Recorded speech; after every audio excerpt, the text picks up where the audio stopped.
Good Sunday evening, everybody. Meteorologist Keith Gibson in the First Alert Weather Center. I hope you have had a great weekend. It's been pretty nice and sunny.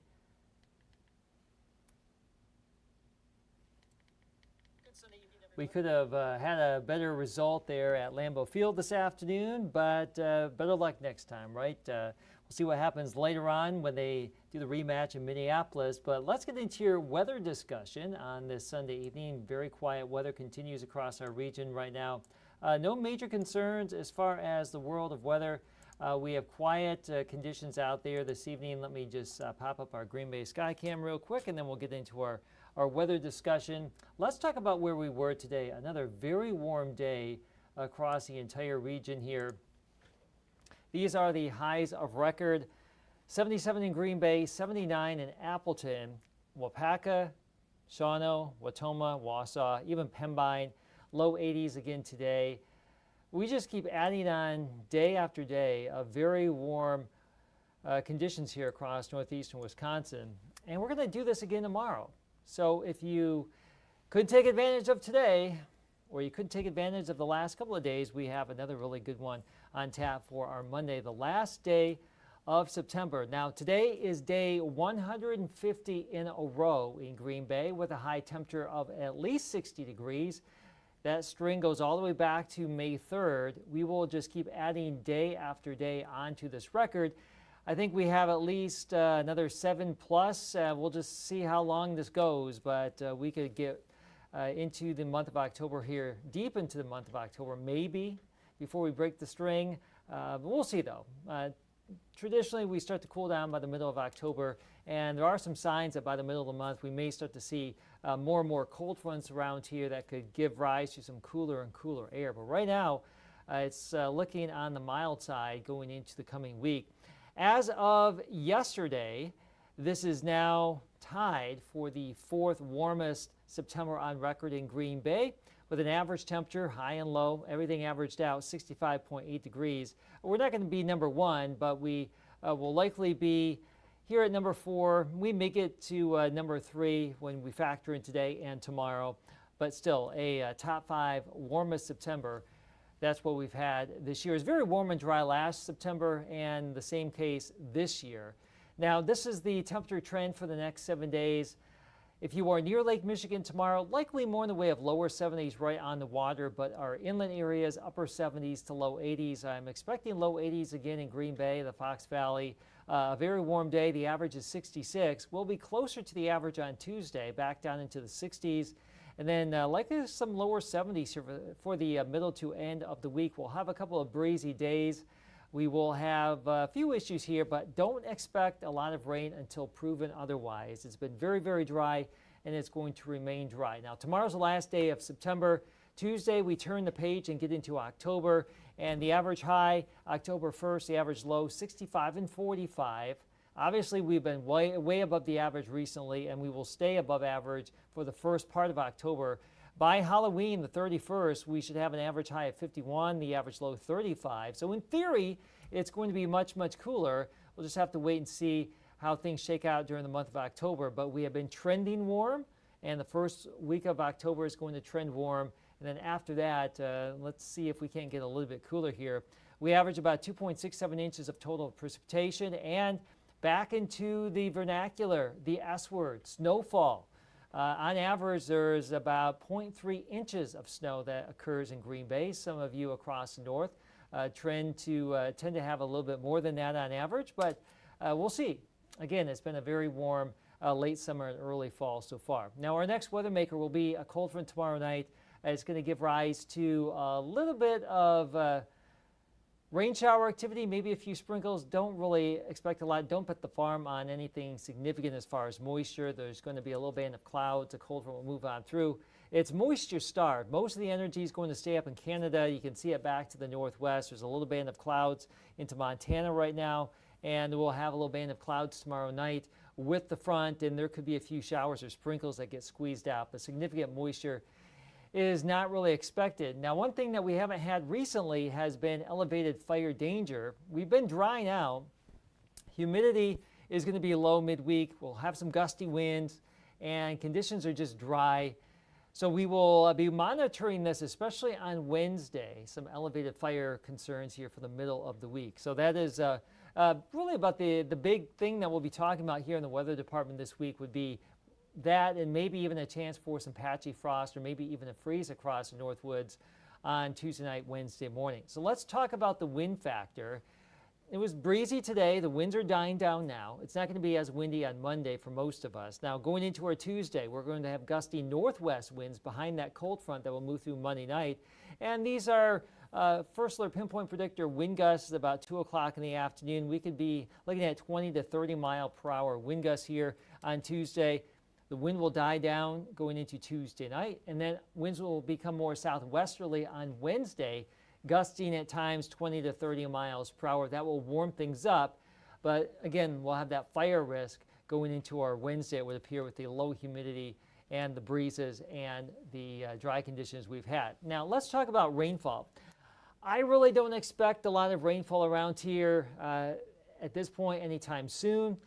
Really, right now, assume no significant moisture until proven otherwise. That's just the pattern we're in. Now, this is our American GFS model. I'm taking this out through October 8th and just plotting what that model run is suggesting for precipitation for our area.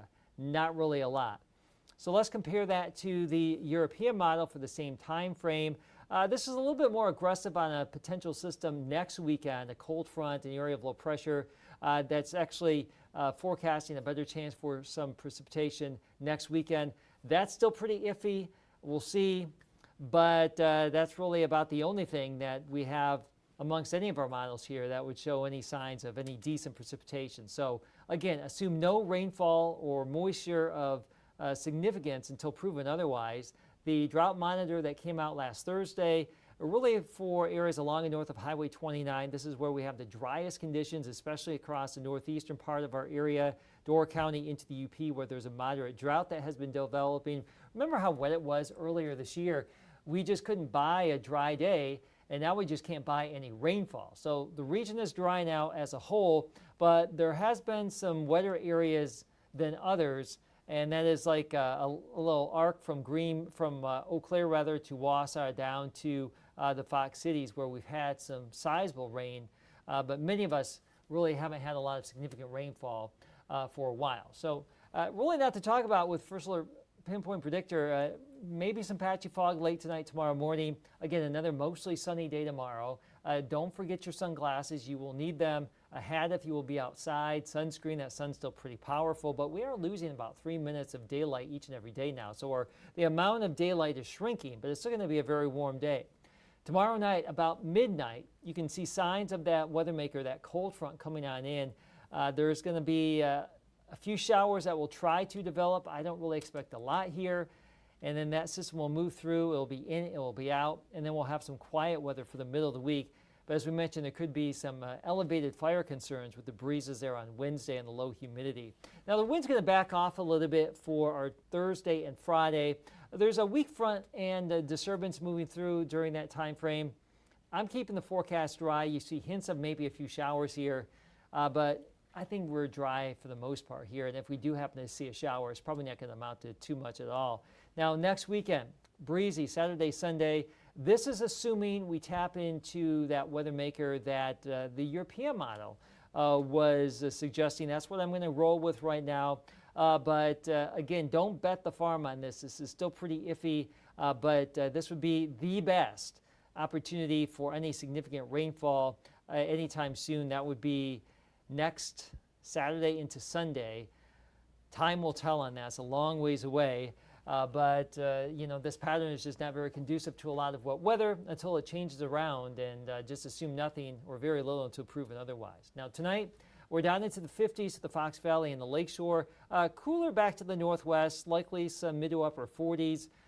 Cooler for you, but not quite as cold through the valley and your Lake Michigan. Tomorrow, your Monday, the last day of September, very, very warm. The average high is about 66. Will be about 15 degrees above that in Green Bay and the Fox Cities. Low 80s. I've got 81 as the current forecast. Some of us could be a little bit warmer than that.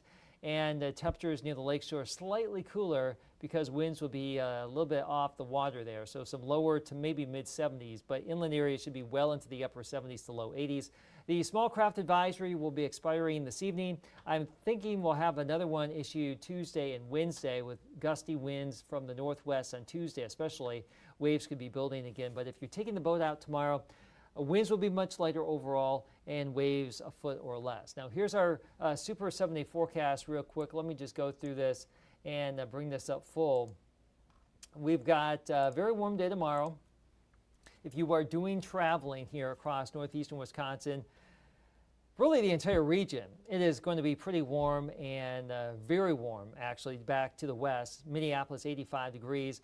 I should mention Rapid City, South Dakota today got to 100. Crazy for the second to last day of September, but pretty nice across the entire region tomorrow. Breezy, cooler on Tuesday. We're down into the 60s. Winds will likely be gusting 20 to 30 miles per hour, so it's going to be gusty. It should be partly cloudy. It should be a pretty good day. It's just going to be cooler and gusty out there. Winds will die down going into Tuesday night, and that is going to usher in the chance for some patchy frost or maybe even a freeze across north central Wisconsin into the UP. Right now we are advertising mid to low 30s up there, so we'll watch that closely. If you have interest there, that could be a concern. Through the Fox Valley and the lakeshore, I think we're just going to stay a little bit too warm for any frost or a freeze. That will likely come later this month at some point. But right now, it's going to be a chilly morning Wednesday before we rebound back to 71 Wednesday afternoon. Low 70s Thursday, Friday. High school football for the coming week looks pretty good. No issues there. And even into the start of next weekend, we should be in the 70s.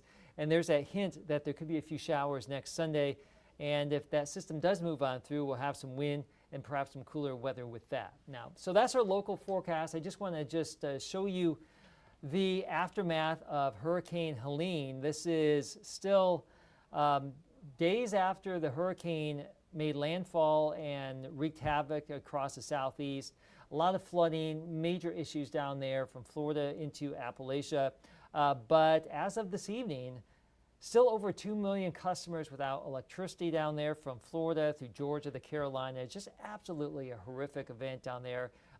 Many roads closed, washed out. It's going to take weeks, months, years to recover from that hurricane. And there are some signs that there could be some more tropical trouble as we go throughout the next week, with another system maybe getting into the Gulf of Mexico by this time next week. Again, that's still a little bit iffy, but right now folks down there are recovering in the southeast. So we'll see how things go with that. It's going to be a long recovery effort for those folks down in the southeast. But for us, the opposite is true. We've had some great weather. We really haven't had much weather in general for the last 30 days, and our relatively benign weather continues, more sun than anything else, for the next 7 days. As we mentioned, there will be some breezes from time to time, limited chances of rain, and of course we will keep you updated with the very latest here as we go throughout the next couple of weeks here as we get deeper and deeper into fall. So that's your Sunday evening weather update. I'm back with a full forecast on WBAY TV Action 2 News tonight at 10 o'clock. If you want to join me then, I hope to see you. If not, this is the update that you've wanted to see, and we'll see you later on at some point on the TV and right here on our live stream. So I hope you had a great weekend, and make the most of the rest of our Sunday and the start of the work week. Have a good night.